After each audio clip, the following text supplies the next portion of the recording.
Good morning, guys. So today I want to do something a little different than I normally do. I don't really like to bring up politics, but I saw a video that kind of really struck me, and I feel like it needs to be addressed. So it was Kamala Harris. So yeah, we are getting political. And I don't care if you're triggered by that or not. It's just, this is something that needs to be said because I feel like I have a very unique perspective than most people. Most people have to rely on, news or journalism or whatever, right? But, so Kamala Harris said basically that, we all need to be on the same level, right? I interpreted it as there shouldn't be the wealthy and the poor, right? And she said, we don't all come from the same backgrounds, and so we have to level the playing field so that everybody is the same. And I know she got a lot of cheers for that, and that really hurt my heart. Nobody wants people to suffer with poverty. But you know what? I've seen some of I grew up in a place where in my neighborhood, we had multi-billionaires all the way down to the neighborhood I grew up in, the street I grew up in that same neighborhood. We had, upper middle class, we had middle class, we had lower middle class, and I was the bottom of the lower class people. We weren't in low income housing. We actually owned a home, but it was a very old, worn out house. And we were fortunate to have horses. So I don't really consider myself, at that point in time being poor per se, but just our priorities were different, But the town and the neighborhood that I grew up in was very, very unique. We had those multi-million-dollar homes within walking distance of my house, the multi-million-dollar homes that had a full-size swimming pool in the house, plus tennis courts, movie theaters, all that, right? That's how I grew up. And, of course, I went to school with these people, with all of these classes of people.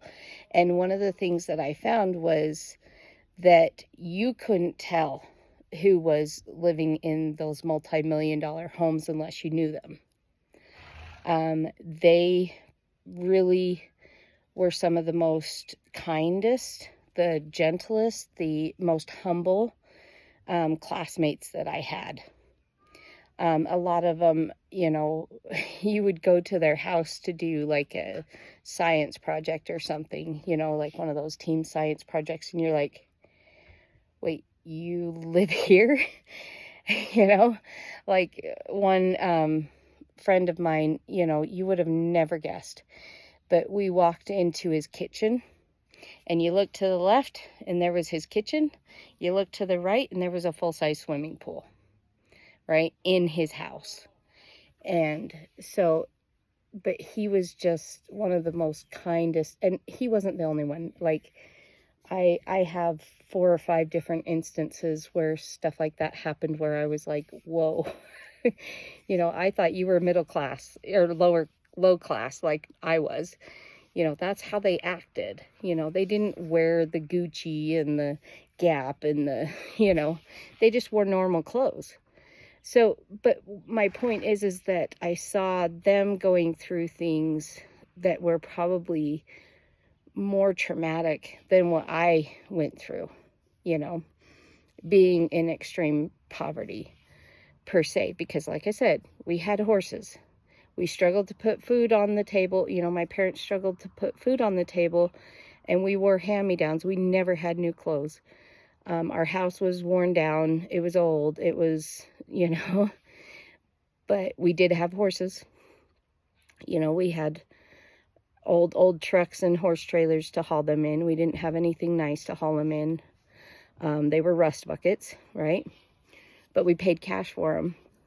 And none of our horses were expensive. They were all, like aftermarket stuff, the rejects. But my point is that there isn't a class of people that have it easy. There isn't a class of people that are better than anyone else. Actually, the cruelest and meanest people I grew up with were the middle to upper middle class. They were the ones that were the bullies. They were the ones that were just cruel. They were the ones that would be really nice to you at church. But if you saw them at school where their mommy and daddy weren't nearby, totally different people, right? And I left God and religion for many, many years because of them, because of the way they would treat me. And they were holier than thou. They were better than me. They were, always looking down on me because I wasn't wearing the Gucci and the, I did not get any of my clothes from the mall, and they went there daily, right?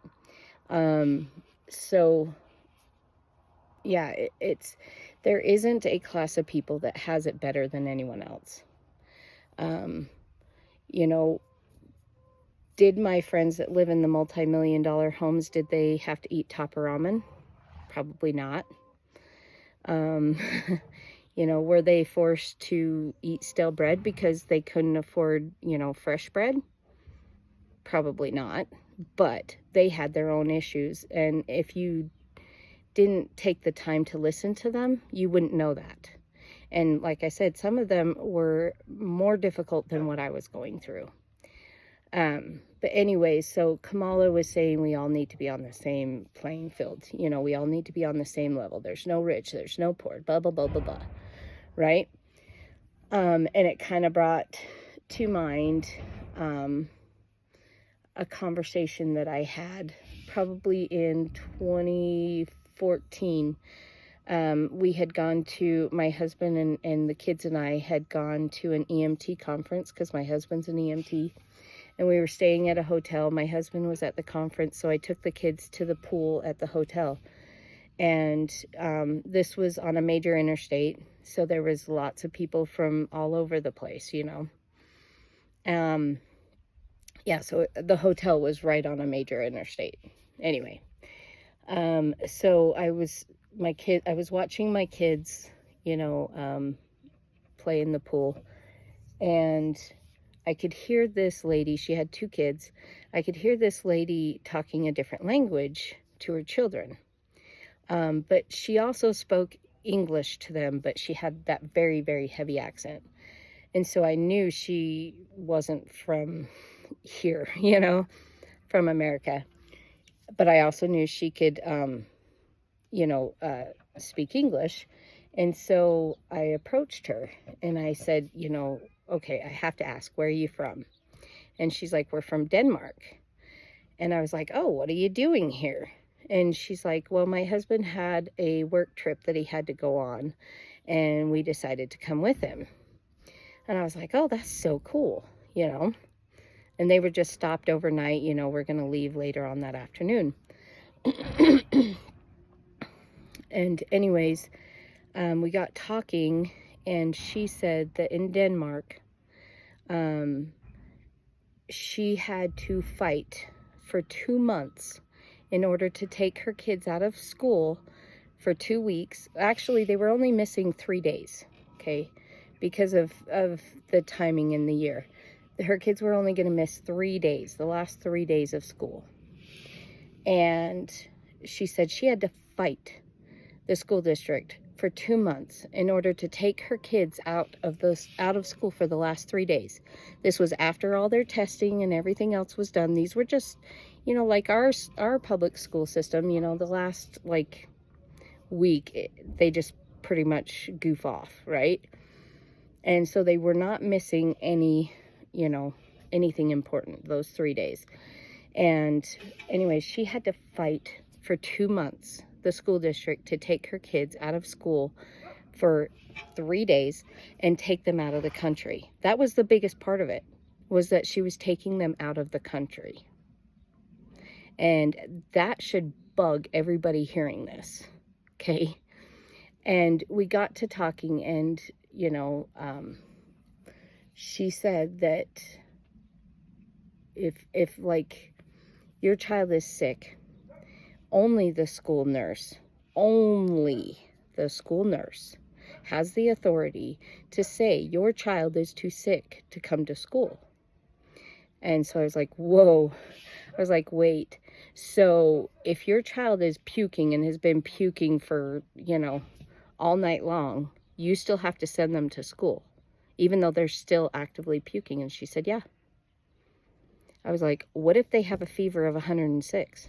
You still have to send them to school. Only the school nurse is allowed to say your child is too sick to come to school. I'm like, absolutely not. I was like, okay, so let's assume that the night before you were in a massive car wreck, your child's in a coma and in a hospital. What do you do? And she says, you have to call the school nurse. The school nurse comes to the hospital and has to say, yeah, your child is too sick to come to school. And that's if the school nurse is willing to come to the hospital. And I was like, okay, so what happens if the school nurse doesn't come and you don't send your kid to school because you're in a coma and your child's in a coma? And she says, you go to prison and your child gets taken away. Hello. So during 2020, I kept hearing all these wonderful things about the Nordic countries. So the Nordic countries are Denmark, Norway, and Sweden. And all these wonderful things about the Nordic country and their education system. And I was like, people, no, there is absolutely nothing that we should envy about their school system. Absolutely nothing. And everybody came at me with knives and pitchforks and whatever they could find. And I was like, whoa, people, wake up. Wake up. You have no idea how good we have it here. You have no idea. Why are we trying to change things and making things worse? So it also brought up, this is Kamala Harris's speech. It brought up a memory. And so I have this friend who grew up in Poland. Well, I think she was 7 when her and her mom finally escaped Poland. But anyways, so I stayed at her house during the NFR in 2018 because she lives just outside of Vegas. So her and I were doing a vendor booth at Cowboy Christmas at the convention center for the NFR. And so I stayed at her house, and while we were there, her mom came and stayed with her.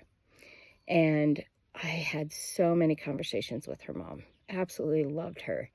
And she would tell me about, the rations, because Poland was socialist, right? Everybody's on the same level playing field, right? Everybody's equal. There's no rich, there's no poor. Nobody has more food or less food than anyone else. So they would get these rations every month, and you would go and get your rations for the whole month, she said. And granted, this was 2018, so I'm trying to remember. But, she's like, we would go get these rations, and she said sometimes it was enough to get through the month. And she said, and sometimes it wasn't even enough to feed my friend, who was 7 or younger at the time. And she said most of the time we would dig through our yard and find bugs. And that's what they would eat. Or if, a random creature would wander into the yard, they would have to kill it and eat it. Because she couldn't stand to see her daughter go hungry. That's what happens when you have an even level playing field. And I just don't understand these people who are celebrating what Kamala said. These socialists, there is a lot of socialism in our capitalist society in America that I don't agree with, and I speak out about it as often as I can, and I always get backlash. And welfare is one of them. If we truly saw welfare for what it is, you would be totally disgusted and demand that it stops right here, right now. Okay, welfare is nothing but forced charity. Okay, you're forcing me as a taxpayer to be charitable. So my grandma was a single mom of 3 kids in the 1950s. I believe welfare was available, but it was limited, right? And she raised her 3 kids all by herself for the majority of their life. And there was people in her church, there was people in her neighborhood, there was family, there was everybody rallied around her and made sure that my dad and his siblings survived. That's the way it was. That's the way it's been for thousands of years. When you were sick, people took care of you. I also think about here in this area, we had something called the Castle Valley Pageant, and it was basically a portrayal, not betrayal, portrayal of the history of this valley. And in it, there was a mother who lost her little baby on their way to this valley. And these are based on true stories. So she lost her little baby on her way to the valley. When she gets to the valley, she gets sick and she dies. They have 2 little girls.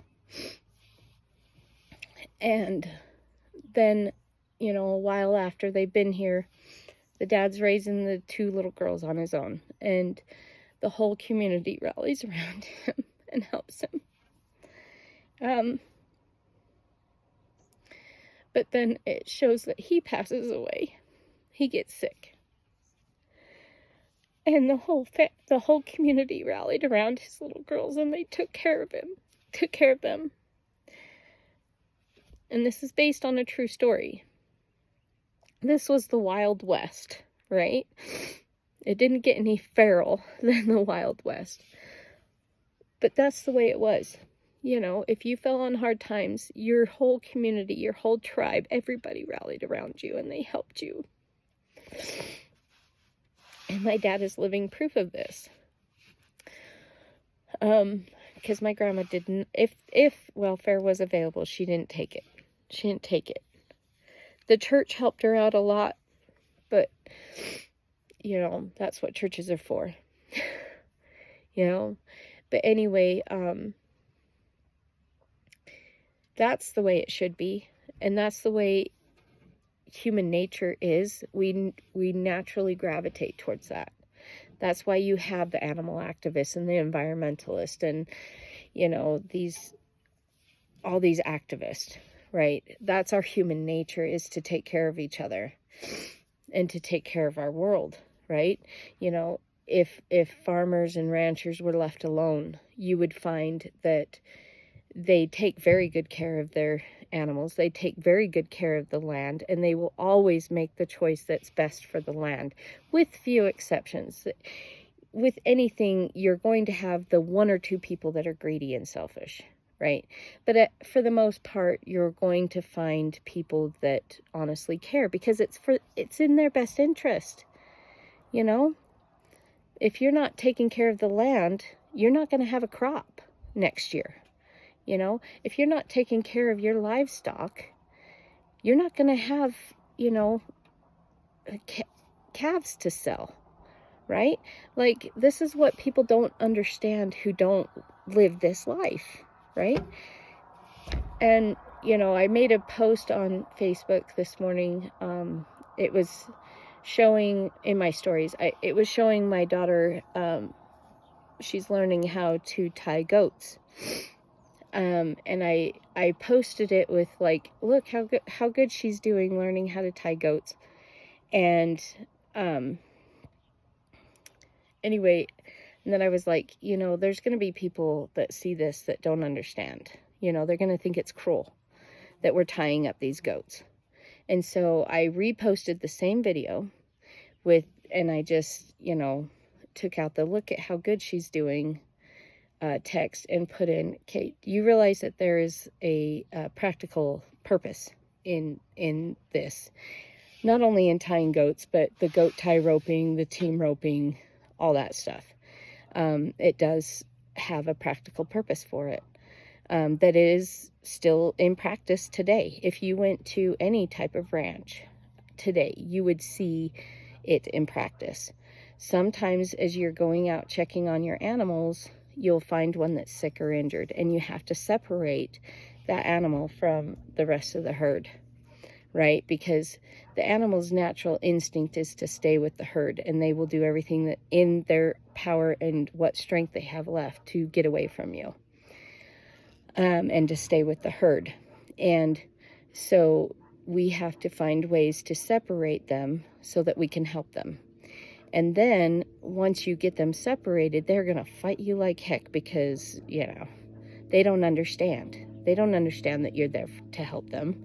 It doesn't matter how kind and giving you are to them. They don't understand. So you have to find a way to restrain them. Kind of like, you know, when you go in for a surgery, they put you under anesthesia before they start the surgery, hopefully, right? So it's kind of the same thing. You know, we have to find ways to restrain them. And part of that is the tying. So anyways, I made that post because just because something seems cruel doesn't mean that it is. And the beauty of being in a capitalist economy is if you're poor and you don't like it, you can get out, right? You can get out. You know, like, it's just going to take steps. Like, you know, if all of your family works a certain job and they live in poverty, then you just choose a different career. And the funny part about that is when you do that, those people that have chosen that same career have chosen poverty. You know, it's kind of like the ghetto mentality, okay? But those people that have worked, you know, your family members that have worked the same jobs and everybody in the family's in that same field type thing and they all live in poverty, they're going to go, no, you don't want to do that. Stop. Come back here. You know, stay with us. It's not safe out there, right? They're in the ghettos, okay?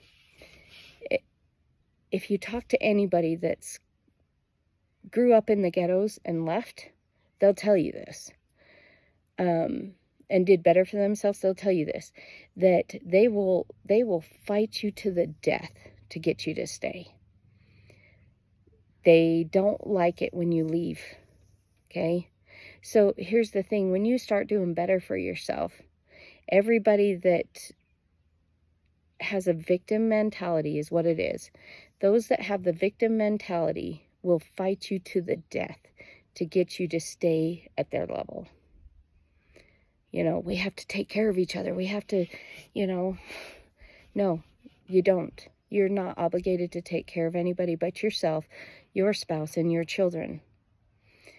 And anybody, regardless of where you came from or what poverty level or income level you grew up on, regardless of the neighborhood you grew up in, regardless of your education level, you know, like Thomas Edison, for example, had a 3rd grade education.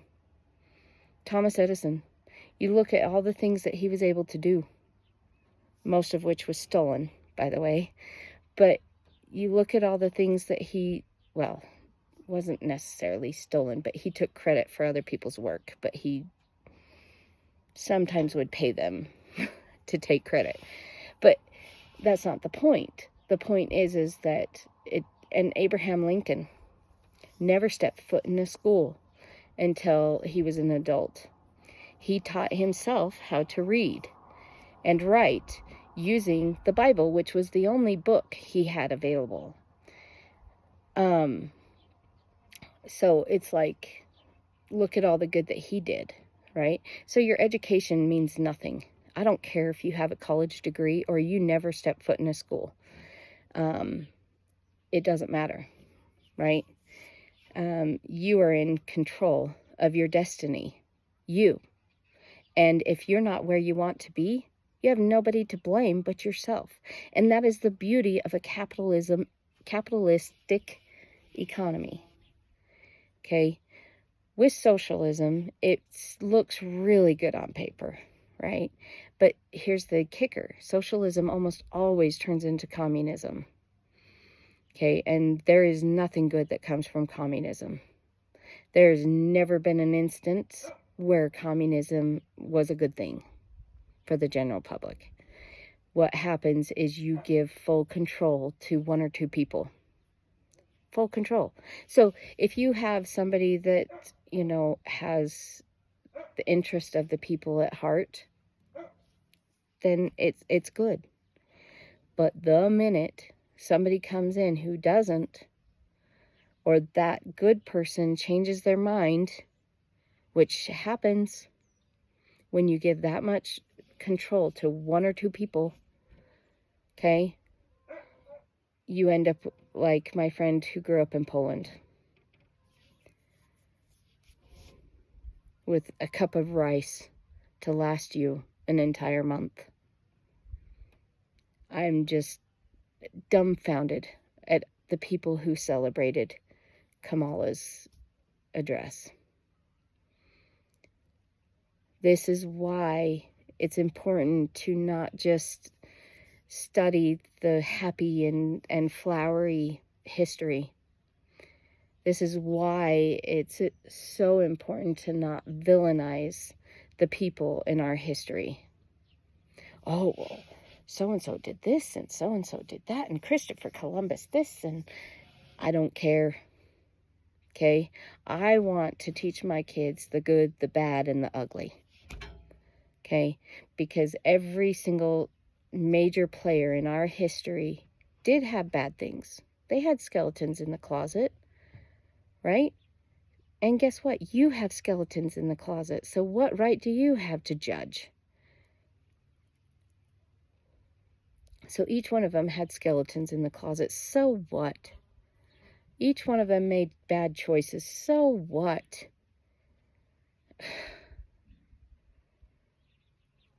Okay, I want to teach them this is what good they did. Okay, these were the bad decisions that they made. These were the skeletons in their closet. Guess what? They were human. Just like you and me. They were human.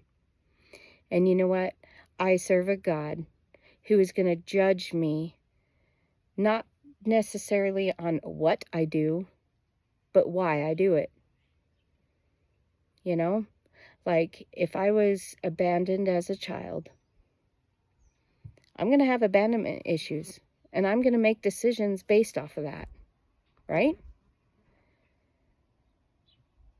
So, it's nice to know that I serve a God who is going to say, you know what, you shouldn't have done that.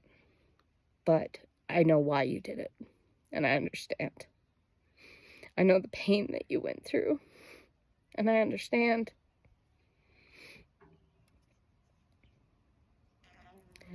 We're all human, okay? We all make mistakes. And I don't care how wealthy somebody is and how good you think they have it. I promise you they don't. So why are you hating on them so much? You don't even know them. You don't know what they've been through. You don't know what they face every day. Okay? These people hating on big corporations. Why? Oh, but their CEOs, profit this and this and this. I don't care. Who has the biggest risk in the company? Okay? One wrong move and the country or the company could go bankrupt. Who has to pay that? The CEOs and the owners do, not the employees. Okay? So there's a reason that they have multi-million-dollar homes, because sometimes they have to liquidate them real fast. Okay? They're considered an asset for that reason, is because sometimes they have to liquidate those homes real fast in order to keep the company, in order for people to keep their jobs. Okay? So why are you judging them when you don't even know? Okay? Walk a mile in their shoes before you judge them. Anyone. Okay? I don't care what the person is doing or what you think they're doing. Walk a mile in their shoes before you judge them. Walk a mile in their shoes before you talk bad about them. I promise you, you're going to find out that your life is pretty much rainbows and butterflies compared to theirs. Okay? So that's pretty much all I wanted to talk about. But we got to be smart about this.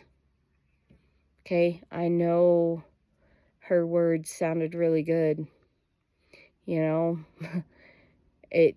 She made it sound like, oh, everybody's going to get BMWs. And, I don't want a BMW, right? Like, I was in a work Zoom this morning with a bunch of friends, and the one friend, she lives just outside of Nashville, and she was saying how amazing it is. You can walk from this place to that place to that place to that place, and there's so much to do, so much to see, and blah, blah, blah, blah, blah. And she's like, I don't care who you are, anybody who comes here, they're going to love it. And they're going to go home and go, ugh, I want to go back to Nashville, right? And at first I was like, that's really cool. But at the same time, I would never be happy there. Not in a million years would I ever be happy there. Not in Tennessee, and not in Nashville, it might be a fun place to visit. New Orleans was a really fun place to visit, but, and Dallas and Cancun, all of those are really nice places to visit. I had a blast there, but I would never be happy there. Never in a million years. I love where I am. There's more cows in my town than people, and I love that. There's more cows in my county than people. Sometimes it's a bother that our grocery stores are so far away and gas stations are so far away. But at the same time, do you hear cars driving past? You don't, right? I hear cows, I hear horses, I hear donkeys, I hear chickens, I hear dogs, I hear, birds chirping and crickets chirping, and, that's what I hear when I come outside. Everything about where I live is very slow paced, and I chose this. I wasn't raised here. I chose this, right? Our mountains aren't here where I live. Our mountains are huge, ginormous. It'd take you an entire day to hike from the bottom to the top, if not more. And they're not green. They're not heavily forest. It's desert. It's like a John Wayne movie, right? And I love it. I love it. I grew up where it was green. The mountains were green and heavily forested. I grew up in that. and I chose this, right? So don't try and fit me into your box. You might love New York City, you know, being able to walk from this place to that shop, to that shop, to that restaurant. You might like that. You might choose that. Not me. That is not for me. I would never be happy in that. Okay? My parents live in a really nice subdivision. You know, they've been there, 27 years? They've been in that subdivision and have had the same neighbors, you know. They have their little postage stamp sized, you know, lot and the cookie cutter houses, and they love it there. They love it there. I don't. I have to have room, you know. If I can't walk outside in my underwear and go feed horses in my underwear, I'm not happy there, right? Don't laugh at me. Okay? That's not for me. Okay? That safe little subdivision is not for me. Right? Hey, sister. Somebody just woke up. But that's the thing. When you look critically at what Kamala said, and you know what their agenda is, to put us all in what do they call it, the 15-minute neighborhoods, you know, where you have everything that you need within a 15-minute walk, you know. No, thank you. No, thank you. All I need is to be able to walk to church and walk to the post office. I don't need, and the library. Okay, and I have that here. But I also have space. I have peace. I have quiet. I have a slow pace of life. And that's the life I chose. Okay? When you live in a socialist and communist economy, you lose the ability to choose. Okay? I prefer a big, heavy, long bed truck because it fits all my kids. It gets us to where we need to go, right? And I can haul horses, I can haul hay, I can haul firewood, I can haul whatever, right? But there's a lot of people who think they're worthless vehicles, that people buy these big, heavy, you know, trucks to seem or to feel powerful. Okay? And it's like, what world are you growing up or living in, you know? Like, these trucks have a purpose, right? The things that you see at rodeos have a purpose. It doesn't make sense to somebody who doesn't live it, but it has a purpose. Even the barrel racing, the only one that is just to show off is the bull riding. Everything else in a rodeo has a purpose. Even your reined cow horse has a purpose. So just please be smart about this. I know it sounds really good. I know it's very appeasing. I know how much you're struggling, and it seems like this is a really good idea, but it's not. Please don't fall for it, okay? It's one of those things that looks really good on paper, but the execution of it just means pain and suffering for everyone. I'm gonna go say hi to Zoe. You go say hi to Zoe. So anyways, if you guys have any questions or anything you want to add to this, please leave me a comment. I hope that the people watching it thus far are open-minded. I hope that this causes you to think and question things. Because Poland started out just like us. The Nordic countries started out just like us. And I want my kids to be able to choose. If they want to choose this life, great. You know, I have two children who I really don't think they would ever choose this life if it was offered them. You know, my one daughter, her biggest dream is to live in New York and work on Broadway. She should be allowed to do that, right? But don't make me do it, because I could never be happy there. I'd never be happy there. You know, my one daughter, I'm pretty sure is going to end up in a subdivision and be happy there. Great. That's awesome. I want that for her. But don't ask me to do it, you know? And nor do I want to force my daughter who wants to live in New York and work on Broadway. Why would I ask her to stay here, you know, or to chase this dream that I live? Why? Why would I ask her that? She's never going to be happy here. And that's, as a parent, that's what you want. You want your children to be happy. You know, you want them to make their own choices, even if it's not what you would make, even if it's not what you think is the best. Let them do it, right? Anyway, it's getting long-winded, but thank you for everybody who stuck around.